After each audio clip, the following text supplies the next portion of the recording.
Hello! Today is a juicy day because we are going to talk about books that I think are overhyped. It's been about 18 months since I've done a video like this, and so I felt like it was time to kind of talk about some of the books that I've read in that time period that for me were overhyped. Now, I should mention, I think almost all of these books I liked. It wasn't that I disliked. I think there's like maybe one or two in here. Actually, yeah, there's a couple in here that I would say that was not my favorite. Most of these I thought were fine, but what I'm talking about is not that they were the worst books, but just that the way my expectations have been set up for these books led me to be disappointed in them because they were so just like loved, beloved, raved about that what I encountered in that book did not match kind of the discussion or the discourse around that book.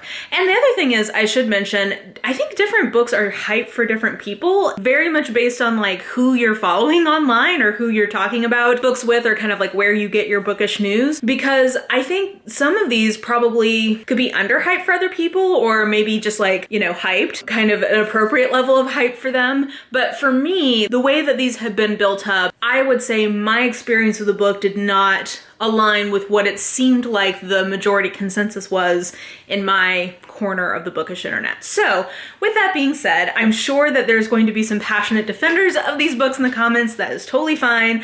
I'm actually super happy if some of these worked better for other people than they did for me. And like I said, the majority of these I liked fine, but they just weren't as good as I was hoping. So we've got pretty much like most genres on here, so we'll just dive on in. The first one I listed was Bird Box. I think I gave this 3.5 stars. I liked this book. It was fine. I'm not sure if the reason this was so hyped was because of the Netflix adaptation that happened around it, but I know people are obsessed with this book. People love this book, and I thought it was like a fun, interesting, you know, good take on a horror novel. But I can't tell you that I thought it was anything all that special, like a little bit. That's why I gave it, I think, a 3.5. Like there was a little something special to it. I was expecting it to be like a modern classic of the genre, which I think is how a lot of people think of it. For me, it was just okay. I don't know. Maybe people were more connected to the main character than I was. I also don't have children, so I don't know if I had children, maybe I would have connected to it on a different level. I don't know. Oops, sorry if you can hear that. Waiting for the car alarm to go off, and we'll resume. Okay, so yeah, so Bird Box was the first one that I narrowed my list down to. Then the next one I have on here was Red, White, and Royal Blue by Casey McQuiston, which again, I gave 3.5 stars to. I did enjoy this book. It was, I think, a perfectly fun, kind of new adult, but really kind of adult romance, male-male, which I know is something that I think was part of what got this so hyped, was having such a big book that was queer in the romance space. I suspect that was a big part of how it got to be so hyped. Did I think that it was like pretty charming? Yeah, like I thought it was a good version of what it was. I wasn't just like blown away by it the way that I think a lot of people were. Maybe I just wasn't as into the characters. I will also say, I think some people saw this sort of like alternative vision of contemporary life where the 2016 US presidential election did not go the way that it did. I think some people may have found that more of like a lovely escapist thing. For me, that was not lovely and escapist. It was just like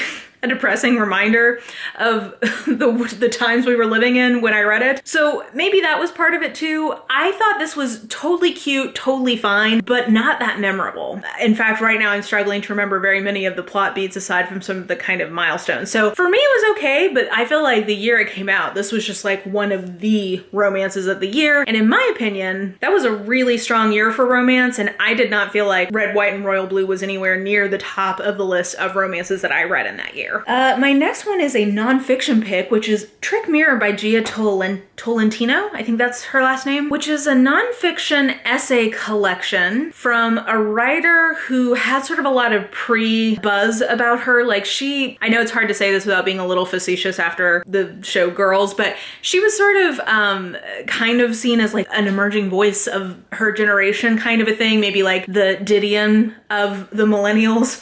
And I thought that this was a nice essay collection about kind of pop culture and feminism, it was a perfectly good version of that. Like, I thought that there were a couple of lovely moments in it. I enjoyed reading it, but it did not stick with me at all. And I remember the hype that it was getting as it was rolling out. Again, really making comparisons to some of like the biggest, heaviest hitters of the sort of personal essay form. And for me, this collection doesn't ring true for me in this collection at all. I've read so many other personal essay collections that I think are better and more representative of like our time than that. I would say like Shrill, for example, from Lindy West, I think is closer to that. There was a great one from Brittany Cooper called Eloquent Rage that I think would be like a better kind of like voice of our time. I don't know. I just didn't think this was that book the way that it seemed like at the end of that year, a lot of sort of the press and hype around it had it being.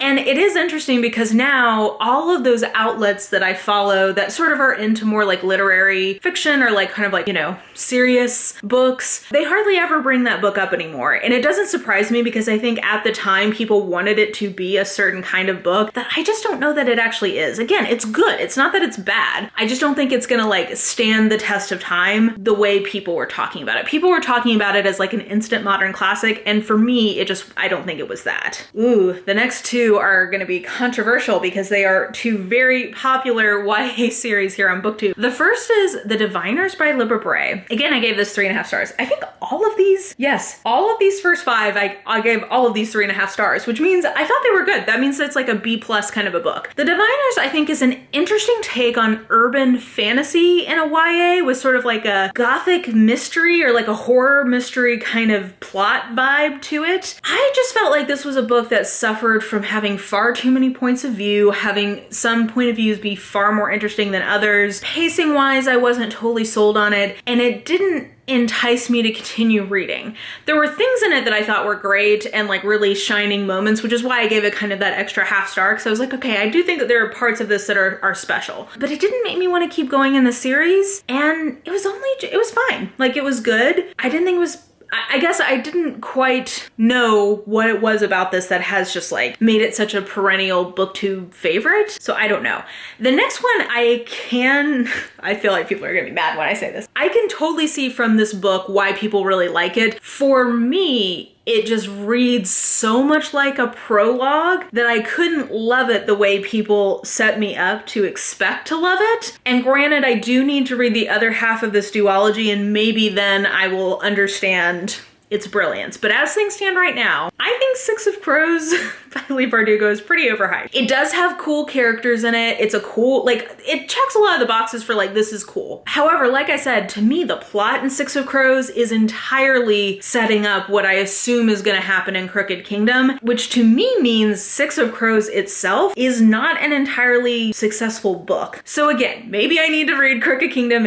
I'm looking at it, it's sitting there on my shelf. But part of why it's been like 18 months since I've read Six of Crows and I've not been in that much of a hurry to read Crooked Kingdom is that Six of Crows was like good, but it didn't, I don't know. I was expecting that book to be like a new all-time favorite, and it just wasn't that. It was good, but not great. And that surprised me. I gave it 3.5 stars. I will get to Crooked Kingdom eventually, but I think the hype around it really set me up to expect that it was just gonna be like a fave, mind-blowing, amazing, and it just wasn't that. So please don't hate me. I am gonna finish Crooked Kingdom, so maybe I'll grow my appreciation of the first book after I've read the second one. But yeah, I feel like that one's pretty overhyped. Sorry. The next one I have is Recursion by Blake Crouch, which was my first Blake Crouch. It's sort of like a sci-fi mystery thriller. I don't know if I'll ever read Blake Crouch again. If Recursion is such a good version of what he does, which I feel like a lot of people said it was, I thought that the mystery was only okay. I thought the sci-fi elements were only okay. I thought the characters were only okay. Everything about this was only okay. I gave it 3 stars, and I just was shocked it was what won the sci-fi category that year in the Goodreads Awards. Like, I was shocked that it's so popular because it just seems so bland.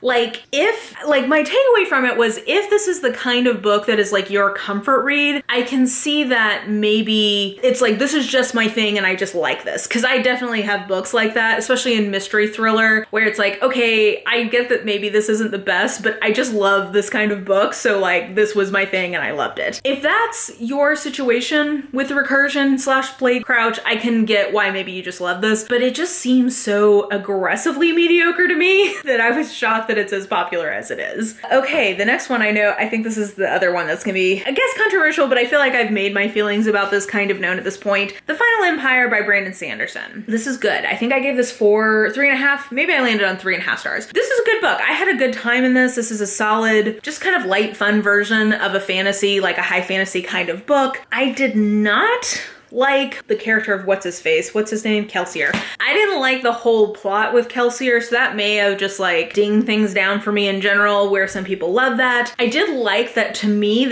I actually really like the plot of this. Like, overall, aside from the Kelsier twist, I didn't like that. But aside from that, overall, I like the plot of this. I like where this book ends up. I mean, obviously the magic system is really cool. Like, there are definitely a lot of things, like this was a light, fun read. Why this is considered to be just like, oh my gosh, like, I love this. This is my, like, I'm wondering if maybe this is like one of the first adult fantasy books a certain generation read, and therefore it's like a really important transitional, like, I'm honestly so surprised that people love this the way that they do, because I think it's good and fun, but nothing like as mind-blowing as the way people talk about Mistborn being, including the world building. I was expecting like, okay, yeah, like maybe I won't love the writing, whatever, but the world building is just gonna be so cool, it's gonna blow my mind. Maybe because it just was so built up to me. I thought that the magic system was cool, but it's not the coolest magic system I've ever seen. It's not like, it just didn't like blow my mind the way I don't know. I think I've made somewhat my feelings on this somewhat clear, but I feel like people are gonna be mad at me for saying this. I honestly don't get, like, why this book? That's my question. Like, why this series, out of all the other ones, has exploded the way that it has? That I don't understand. But I'm glad other people have something that they love as much as they seem to. For me, it just feels overhyped. Okay, the next one is Untamed by Glennon Doyle. The only thing I wanted to mention about this is, like, this was so hyped as such a revolutionary memoir. Like, this is an amazing story, ba ba ba ba ba. And I thought it was okay. It was fine. It was sort of like a self-helpy kind of memoir. And for what it was, I thought it was okay. But I don't know. I guess it didn't change my life. And it seemed like it changed a lot of people's lives, which is great. Like, if it was really inspiring or like kind of mindset shifting. One of my coworkers in particular really built this one up to me as like, oh, this really opened my mind to all these other ways that I should be thinking about my life and where I'm heading and blah, blah, blah, blah, blah. So like, if it did that for people, I think that's great. For me, it just felt like a really kind of like very typical basic bitch self-help memoir. So I don't know. For me, I just didn't understand why, like, again, kind of like what I was saying about Sanderson, why this memoir? Like, why was this the one that blew up? Maybe just enough marketing dollars got put behind it? I don't know. Oh man, and now I'm ending with 2 more beloved series. Okay, the first one I've talked about so many times and I feel like I can just sort of let this go, but I will just say The Eye of the World by Robert Jordan. I'm very surprised that the 2020s continue to have people who just think that this is amazing. Because I think when I say it's an okay version of what it is, I think that it is an okay version of what it is. The writing, to my mind, is bad. Like, this is one of the ones I would put on of all of these. The first 8 we talked about, I liked all of them. I didn't have a bad time in any of them. Some of them I liked better than others, but like, they were all, this one and the next one are the only 2 I would say to some degree I didn't like. The Eye of the World, the writing to me is, as close to one can be objective about such things, is bad. Like, the writing is bad, and I don't, at least the first book, which is the only one I've read, and then I failed to complete my reread when I tried this last year, but I just feel like it's really derivative and is not doing a lot of new things. That being said, it reads to me very much like something that would be a cool adaptation, but as a book, I'm somewhat mystified by the love that this gets. And I'll just leave it there. And then the last one I'm gonna mention is Red Rising, because I gave this 2.5 stars, so I would say that somewhat I didn't like this book. For me, this is probably the quintessential, if I was gonna tell you of this list, this is one of the top 3 that I'm like, I think the expectations that were built up for me around this book probably did it a disservice in terms of me ultimately enjoying it, because it just felt very, very derivative of other dystopias of its era. I think that it had really cool parts of it. Like it definitely had, you know, it moves along pretty quickly. The action I think is pretty interesting. I don't know that really the characters worked that well for me. And I did also feel that there were moments in it where it was using sexual assault as a way to villainize someone. And